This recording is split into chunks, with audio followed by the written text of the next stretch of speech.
Hey guys, hope you're doing well. This is Underground Mod. Hope you're all having a fantastic day. Today in this video, I wanted to talk about PKing, how you can be a better Pker.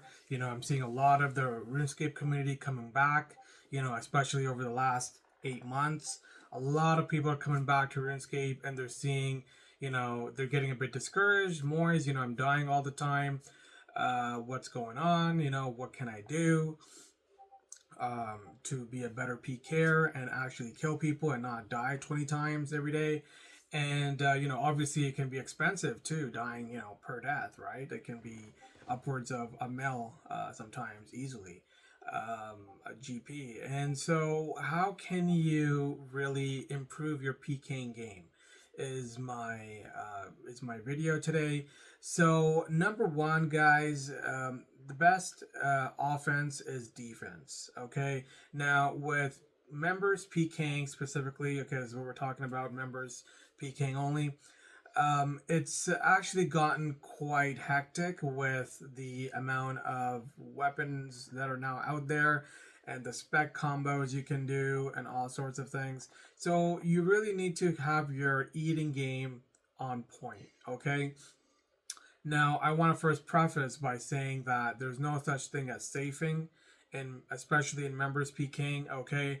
So you can eat, when you feel like you need to eat, okay?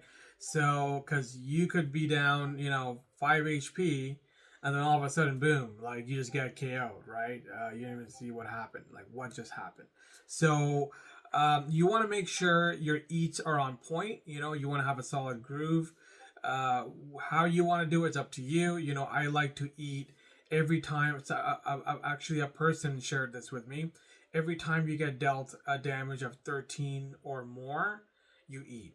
Okay, so if you're starting from full HP, if you get dealt 13 damage or more, then eat. Okay, that's it.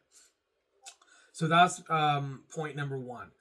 Point number two, okay, you want to make sure you have ability to KO the opponent. So what that means is, you want to make sure you have a second weapon, whether it's as simple as a DDS, a G Maul, more classic, D Mace. I heard they're buffed up these days.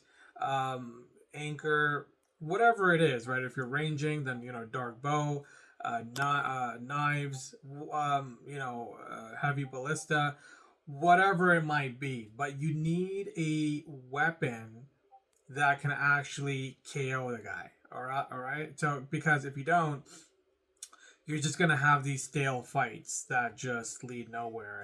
And he runs out of food, you run out of food, and you just like run back, and you telly out, and then you come, you keep fighting each other. So you want to be able to have a weapon that you can KO the guy with, okay? So, and that's your choice. That's what makes PKing so great, the versatility of it. You can mix and match different things and see what works for you. Okay, there is no like best combination, okay? You just have to go with whatever works for you, okay? Thirdly, my third point will be unpredictable, right? You don't make your eats, maybe eat a little bit and then maybe try not to eat, and it'll make your opponent not eat as much either. You'd be surprised how much people mirror your behavior when you're PKing. So if you're safing more or eating more, they'll eat more too. It'll be a bit more of a stale fight kind of thing, right? Or, maybe switch to your spec weapon, but don't actually spec. Make them eat to full, right? Make them drain their inventory of food quicker, and then switch back to your weapon, and then keep your DPS, damage per second, going, and then switch back to your KO weapon, and then spec them out, right? So being unpredictable is really key here.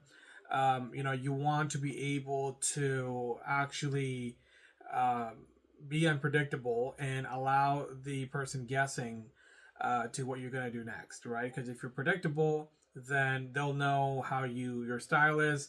They'll likely mirror it in some ways, or at least know what your next move is. And PKing in a lot of ways is chess, right? You want to know what your opponent's next move is, and but you also don't want your opponent knowing what your next move is, right? So now, just to add on a couple things that I missed, one thing was for the eating on the first point. There, I don't know, a lot of people know this because they're getting back to the game, but there's a blighted anglerfish. Okay, blighted anglerfish allow anything blighted. Basically, what it means is it allows you to eat surplus of what your current level is. So let's just say you're 99 HP. Well, if you eat an anglerfish, it heals 22, by the way. And what it'll be is 99 plus 22, right? So it's nice to have that. The other thing is blighted Kremwan. Okay, so this is actually another food that's really great. So it allows you to, let's just say you eat a blighted anglerfish while you're PKing. And then what you can do is you can quickly eat a blighted Kremwan. And what that does is it allows for a quicker eat. So I don't know if you heard the term double eats yet, but that's what a double eat is. You can eat your regular food and then quickly eat your, blighted Kremwan, which is really cool, right? So especially with members PKing, you're hitting so hard these days with all these weapons. So it's nice to have that. Now, what makes it interesting is you can actually make this a triple eat. You can do your food, blighted Kremwan, and then a Sarah Doman brew, right? Now that's a triple eat. I think very, very key to have. Something might be a bit more advanced, but something to consider, okay? And obviously you want to have your super restored to level out your levels.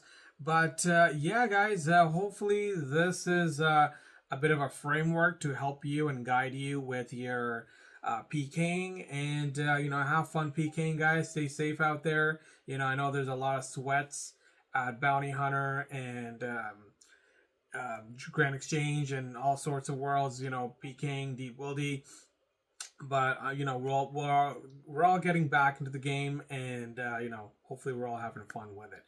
Take care, guys. Till the next video. Bye now.